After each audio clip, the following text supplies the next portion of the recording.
We find ourselves trapped in a narrative of intentional progress, believing that the architecture of our thoughts was a deliberate construction. But what if the foundation of every complex emotion we possess was merely a biochemical accident? There is a quiet, unsettling possibility that the sudden emergence of human consciousness was triggered by a single accidental encounter with a fungal growth. It suggests that our capacity for self-awareness is not an inherent dignity of the species, but a side effect of a random biological consumption. We are haunted by the prospect that our highest intellectual achievements are rooted in a moment of primitive hunger. If this is true, the boundary between the human and the non-human is not a wall, but a thin, permeable membrane. We are left to wonder if we are the masters of our own minds, or merely the hosts of an ancient, alien logic that rewrote our perception long before we had the words to name it. The transition from animal silence to the internal noise of the human mind is often described as a triumph of evolution. Yet, we rarely consider the silence that was lost. If a simple organism from the earth provided the catalyst for this change, then our consciousness is not a peak we climbed, but a state we were forced into. This possibility creates a profound sense of displacement. It implies at the core of our being, the very I that speaks and remembers is an unintended consequence of a chemical interaction. We are looking back at our ancestors, not as simpler versions of ourselves, but as a different species entirely, one that was suddenly and violently altered. The realization that our internal world might be a byproduct of a mushroom's defense mechanism is deeply destabilizing. It strips away the comfort of meaning and replaces it with the cold reality of chance. Consider the moment the first spark of abstract thought occurred. It was not a slow dawning of light, but a sudden fracture in the perceived world. If this fracture was caused by an external agent, then our entire history is a hallucination that never ended. We are living in the remains of a psychological explosion that happened millennia ago. The unsettling nature of this theory lies in its simplicity. It suggests that the complexity of language and the depth of our sorrow are merely the ways our brains attempted to process a foreign chemistry. We have spent thousands of years building civilizations to justify a change that may have been entirely accidental. This perspective turns our cultural heritage into a form of collective coping. We are trying to make sense of a world that was fundamentally altered by a substance we did not create and cannot fully understand. When we look at the natural world, we see patterns and systems, yet we separate ourselves from them as if we are observers rather than participants. But if the source of our awareness is fungal, then we are deeply integrated into a network that does not care for our individuality. The ego becomes a fragile construct, a temporary arrangement of electrical signals influenced by an ancient soil dweller. This realization erodes the sense of self that we work so hard to maintain. We are forced to confront the idea that our most private thoughts might be ripples from an external stone thrown into the pond of our biology. The internal landscape we navigate every day is not ours alone. It is a shared space, a terrain shaped by the same forces that decompose the forest floor. There's no sanctuary in the mind if the mind itself is a product of something that thrives on decay and transformation. There is a specific kind of tension in realizing that our perception of time and sequence might be a neurological distortion. We experience life as a linear progression, but the influence of the earth suggests a different rhythm. If our consciousness was birthed by the mushroom, then our sense of time is an inherited trait from an organism that perceives the world through growth and dissolution. This undermines the stability of our memories. We start to wonder if our past is a true record or a reconstructed narrative designed to keep the mind from collapsing under the weight of its own artificiality. The silence of the deep past is not an empty space. It is a presence that waits for us to acknowledge the fragility of our cognitive framework. We are tethered to a history that is not human, a lineage that begins in the dark dampness of the undergrowth. Language is often viewed as the ultimate human tool, the medium through which we define our existence. However, if language was a byproduct of a sudden neural expansion caused by a catalyst, then words are merely a frantic attempt to contain the uncontainable. We use them to build walls around our experiences, to give names to things that should perhaps remain nameless. The unsettling possibility remains that our ability to speak is a symptom of a permanent alteration. We are talking to fill a void that opened when the primitive brain was forced to expand. Every sentence we utter is a reminder of that original displacement. We are trying to translate the logic of the earth into the logic of the man, and something is always lost in the process. The silence between our words is where the true nature of our origin resides. A quiet space that refuses to be filled. We often speak of the soul as something transcendent, something that exists beyond the physical realm. But if the soul is just a sophisticated arrangement of neurons triggered by a chemical event, the transcendence vanishes. We are left with the cold mechanics of biology. This idea quietly undermines the sanctity of the human experience. It suggests that our capacity for wonder and our search for meaning are just biological functions, no different from digestion or respiration. The feeling of being someone is reduced to a persistent illusion maintained by a brain that was once rewired by a fungus. This perspective does not offer comfort. It offers a stark view of our own insignificance. We are the legacy of a chance encounter, a mutation that survived by sheer luck. Our search for a higher purpose might just be a lingering effect of that first, ancient intoxication. There is a loneliness in the thought that our consciousness is an isolated phenomenon in the animal kingdom, a freak occurrence triggered by a specific diet. If other species did not stumble upon the same source, then we are effectively alone in our awareness. This isolation is not a badge of honor, but a source of existential anxiety. It means we are the only ones who have to carry the burden of knowing we exist. We are the only ones who can perceive the passage of time and the inevitability of our own end.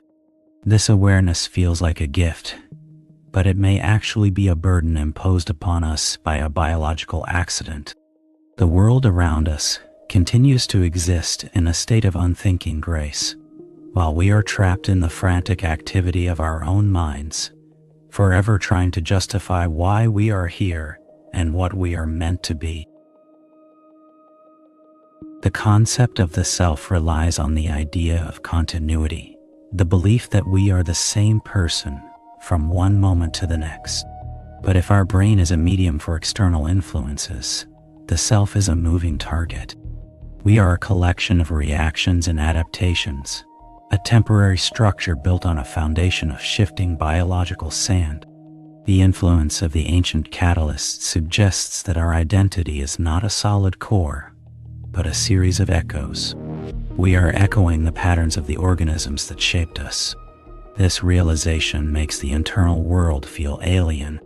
We start to question which of our impulses are truly our own, and which are the result of a long-term evolutionary manipulation. The mind becomes a site of occupation rather than a home. We are residents in a space that was designed by forces that existed long before we did, and will continue long after we are gone. When we consider the origins of religion and mythology, we often look for metaphors, of the human condition. But what if these stories are literal descriptions of the first encounters with the mushroom, the burning bush, the forbidden fruit, the ladder to the heavens? These may be the fragmented memories of a species being forcibly awakened. This possibility turns our sacred texts into clinical reports of a psychological transition. It suggests that our gods are not in the sky, but in the soil. This shift in perspective is deeply unsettling because it grounds our most profound experiences in the mundane reality of the earth. And it removes the mystery and replaces it with a disturbing biological fact. We have been worshiping the source of our own mutation without ever realizing what it was. Our rituals are just echoes of a biological event that we have forgotten how to name. We live in a world of objects and categories, believing that we understand the nature of reality. Yet, if our consciousness is a filtered experience shaped by a specific chemical history, then we are seeing only a narrow slice of what truly exists. The idea that we were tripped into awareness implies that our normal state of being is itself a form of intoxication. We are not seeing the world as it is. We are seeing it through the lens of a permanent alteration. This creates a sense of profound uncertainty. We can never know what the world looks like to a mind that has not been touched by the catalyst. We are confined to a specific mode of thought, a specific way of being that was determined for us by a random act of consumption. Our reality is a curated experience, a controlled environment that we can never leave. There is a quiet horror in the idea that we are a domesticated species, but the domesticator was not another animal, but a fungus. We have been cultivated to carry out the logic of the network, to spread the capacity for consciousness across the planet. Our cities, our technologies, and our art are the fruits of this cultivation. We are the labor force of a biological agenda that we cannot perceive. This perspective flips the narrative of human dominance. We are not the masters of the earth. We are its most complex and confused product. Our sense of agency is a necessary illusion to keep the system running. We are motivated by desires and goals that we think are our own, but they may just be the parameters of the program we were given. The independence we prize so highly is the very thing that keeps us bound to the cycle of growth and expansion. As we look deeper into the history of our species, the gaps in our knowledge become more apparent. The sudden leap in brain size and the emergence of art and complex tools remain mysteries that science struggles to fully explain. The fungal theory offers an answer, but it is an answer that many find difficult to accept. It is easier to believe in a slow, heroic struggle than in a sudden, accidental transformation. The resistance to this idea is a form of self-protection. We want to believe that we earned our place at the center of the world. Admitting that we are the result of a chemical fluke would require a total revaluation of what it means to be human. It would mean that our entire civilization is built on a foundation of chance. We are holding on to a version of ourselves that may never have existed, clinging to a dignity that is fundamentally hollow. The silence of the ancestors is a heavy presence. We imagine them as simple beings, yet they were the ones who underwent the transformation. They were the ones who felt the first stirrings of the ego, the first pangs of self-consciousness. We are merely the inheritors of that original trauma. The transition from being a part of the world to being an observer of it was likely a terrifying experience. We have normalized this state of being, but that doesn't mean it is natural. The anxiety that permeates modern life may be a lingering symptom of that first disconnection. We are still trying to reconcile the animal body with the expanded mind. The two are in constant conflict, a struggle that defines the human experience. We are a divided species, forever looking back at a wholeness we can no longer reach. A unity that was broken by a mushroom in the dark. In the quiet moments of the night, when the distractions of the world fade, we often feel a sense of longing for something we cannot define. This may be a memory of the world before the leap. It is a yearning for the time when we did not have to think, when we simply were. The mushroom gave us the ability to ask why, but it took away our ability to just exist. This is the trade-off that defines our lives. We have gained the universe, but lost our place in it. We are perpetual outsiders, forever analyzing and judging a reality that we are no longer a simple part of. This longing is not a desire for the future, but a grief for a lost state of being. It is the price we pay for our awareness, a tax on the mind that we must pay every day of our lives until the end. If we accept that our consciousness is a biological accident, we must also accept that it could be taken away. Our mental stability is dependent on a delicate chemical balance that was established by a chance encounter. The realization of this fragility is unsettling. It means that the I we identify with is not a permanent feature of the universe, but a temporary phenomenon. We are like a flame that was lit by a random spark, and we are constantly fighting to keep the wind from blowing us out. This perspective makes every thought and every memory feel precious, but also terrifyingly precarious. We are walking on a thin line between the silence of the past and the silence of the future. The light of our awareness is a flicker in a vast, indifferent darkness, a brief interruption in the long sleep of the earth. The earth does not speak, but it remembers. It holds the history of every transformation and every decay. If we are the children of the mushroom, then we are the earth's way of reflecting upon itself. But this reflection is distorted. We are a mirror that has been cracked by the very process of its creation. We see the world in fragments, in pieces that we try to fit together into a coherent whole. The unsettling possibility is that the whole is not coherent, and our attempts to make it so are just another symptom of our condition. We are searching for a logic that does not exist, using a brain that was designed to find patterns where there are none. The universe is not a puzzle to be solved.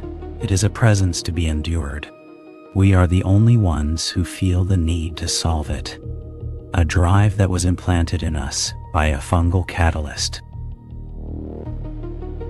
As we contemplate the end of our own lives, we often wonder what will remain of our consciousness.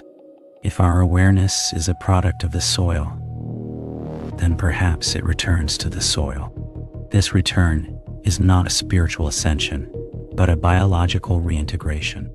We are broken down and recycled, our thoughts and memories dissolving back into the chemical soup from which they emerged. This idea offers no comfort to the ego, which wants to persist forever. It suggests that our individuality is a temporary state, a brief gathering of matter and energy that will soon be dispersed. The silence that follows is the same silence that preceded us. We are a momentary disturbance in the stillness of the earth, a ripple that eventually smooths out. The mushroom remains, waiting for the next accidental encounter, the next spark of unasked-for awareness. There is no resolution to the mystery of our origin. We can collect data and form theories, but the fundamental question of why we are like this remains unanswered. The possibility that we are a fungal experiment or a biochemical accident will always haunt the margins of our understanding. It is a thought that we cannot fully embrace and cannot fully reject. It sits in the back of the mind, a quiet reminder of our own strangeness. We are a species that is perpetually questioning its own nature, a task that is as impossible as it is necessary. The more we learn, the less we seem to know. We are lost in the labyrinth of our own consciousness, a structure that was built for us by a force we can never truly meet. The tension of this existence is the only thing we can be certain of. In the end, we are left with the silence. Not the silence of peace, but the silence of an unanswered question. We look at the mushroom and see a simple organism, yet it may be the architect of everything we hold dear. This irony is the final, unsettling truth of the theory. Our highest virtues and our deepest flaws are rooted in the same humble source. We are the products of the dark, damp places of the world, trying to reach for the stars with minds that were shaped by the soil. This disconnection is the human condition.